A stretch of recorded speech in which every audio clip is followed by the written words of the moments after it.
I want to go to some of these images, Rebekah. You sent me some pictures of your favorite recipes that you've made from these various video game cookbooks. Now, first of all, let me ask you: are you monitoring the stream? Will you be able to see these images? Okay, all right. Yes. So I'm gonna put the first one up right now.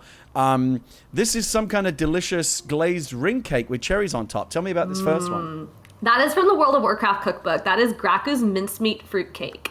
I bought a new camera shortly before I got that. It's just a little point and shoot. It's nothing fancy. But I started kind of practicing. I'm not trying to get into food photography. I'm not doing this professionally in any way. But I was trying to find ways to make things that looked pretty. And this is a very holiday recipe. It's full of spices. I had to buy mincemeat from a can, like on Amazon, because they don't just sell that in the stores usually.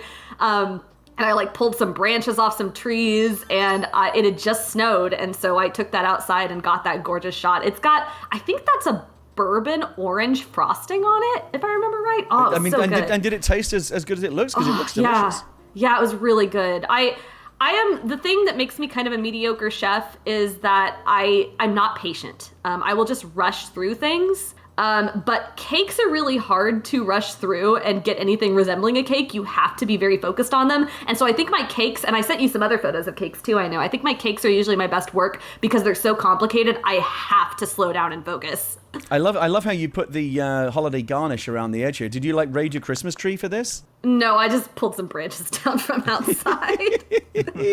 Let's go to this next one. Oh my God, this looks some kind of delicious white cake with berries on grapes on top. What's going on here? This is the only photo that I sent you that wasn't from a cookbook. I went through a period between doing the World of Warcraft cookbook and the Elder Scrolls cookbook where I thought I was going to try to Breath of the Wild had just come out, Legend of Zelda Breath of the Wild.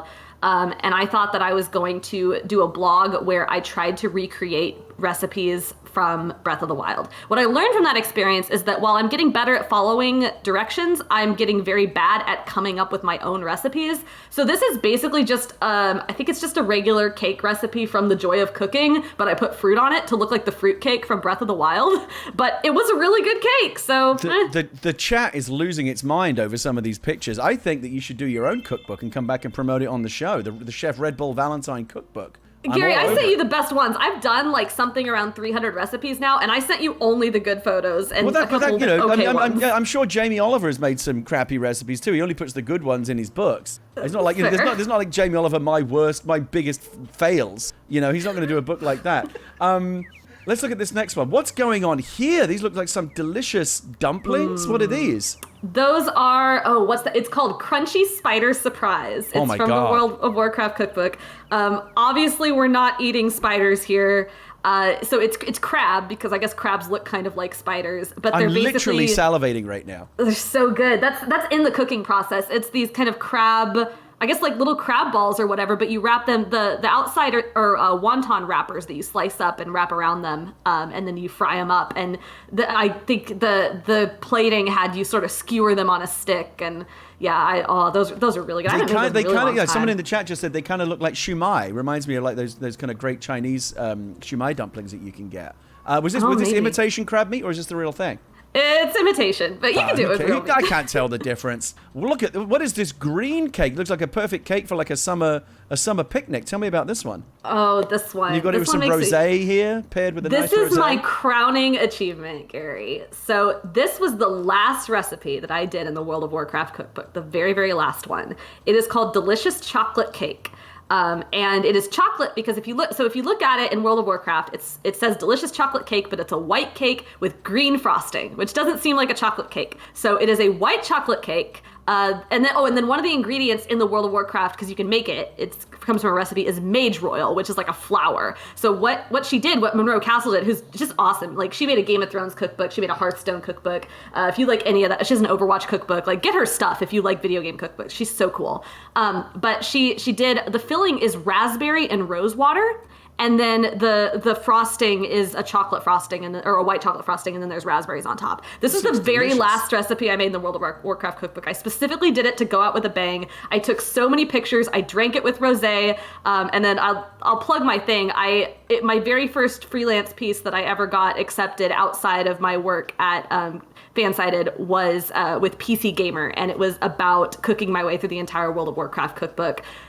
So yeah, it's something like I cooked all 100 recipes in the World of Warcraft cookbook and fell in love with the game again. I think. If one of my lovely assistants or mods can find that link, drop it into the chat. That we should link that. There's more food photos in there too. The cooking is on point. The photography is on point. Did this pair well with the rosé? Yes, it did. It was great. Rosé and rosewater, great. Yeah, that sounds like a good combo. What's this next one? Okay, now this is the first one where I'm like, okay, what is this? What's going on Mead. here? That's Mead. That's Mead? Is that alcoholic? Yeah. Well, not yet. In that photo, it's not yet. That's from the Elder Scrolls cookbook. Is it still kind of fermenting at this point? Yeah, that's before I put the yeast in. So the Elder Scrolls cookbook has 4 different recipes for mead. I didn't pay attention to which one that was. I think that might be those blackberries in it. I can't tell. But yeah, it's got 4 different recipes for mead. And apparently mead is very easy to make. You just basically need honey, hot water, and ale yeast. And a special little cork for the top of the jug, and you can just do it, and then you flavor it with whatever you want. So yeah, I've made that cookbook had 4 different meads in it, and I've made all 4 of those, and then I've also made a couple of just my own ever since because it's so easy. I'm almost done with the one that I have. I have one sitting on top of my fridge right now. I flavored it with dried rose, dried lavender, fresh blackberries, and I think that might have been it. I think it was and how was it? Oh, it's great. It's delicious. I love mead. It does. When you make it at home, it's very difficult to judge the alcohol content, so you have to be a little careful with it. But yeah, it's it's pretty good.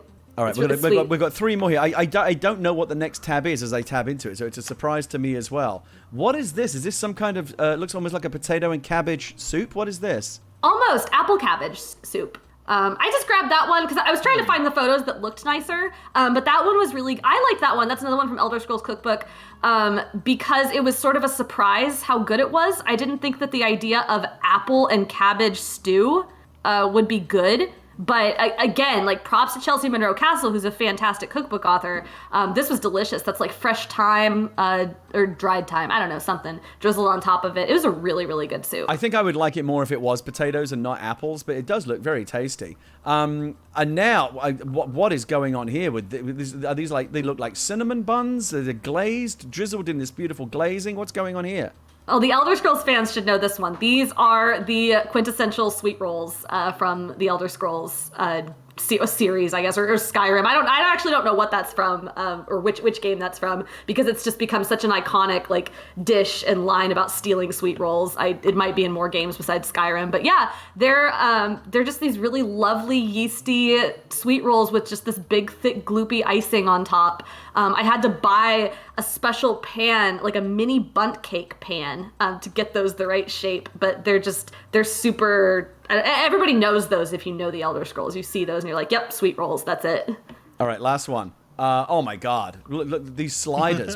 Tell me about these sliders. They look fantastic. This is great. This is literally just the hamburger recipe from Earthbound. It's just hamburgers. I have eaten many hamburgers in my life. Hamburgers are really good. I have always been terrified of making my own burgers because I don't know, but everybody in my life always sort of made it sound like making burgers was this really challenging or complicated or scary process. Turns out it's not. Turns out you can just throw in some salt and some pepper and some garlic powder and sort of season them well and then turn them into burgers and grill them and it's fine. But that's literally all those are. I toasted the buns. Oh, and then the pink sauce is deli sauce, again, also from Earthbound, which is this weird ketchup mayonnaise hybrid, but it's so good. Yeah, it looks kind of like the sauce that they put on the burgers at In-N-Out, which I love. That special sauce. Oh, they call it spread. I always ask for extra onions, extra spread when I get a burger at In-N-Out, and that's kind of what it looks like. We don't have In-N-Out here, but next time I'm out there, I might have to see how that compares. These look delicious. They're really good. Oh my God. Okay, that's the last. As soon as I'm going to wrap this show up quick, so I'm going to eat some lunch.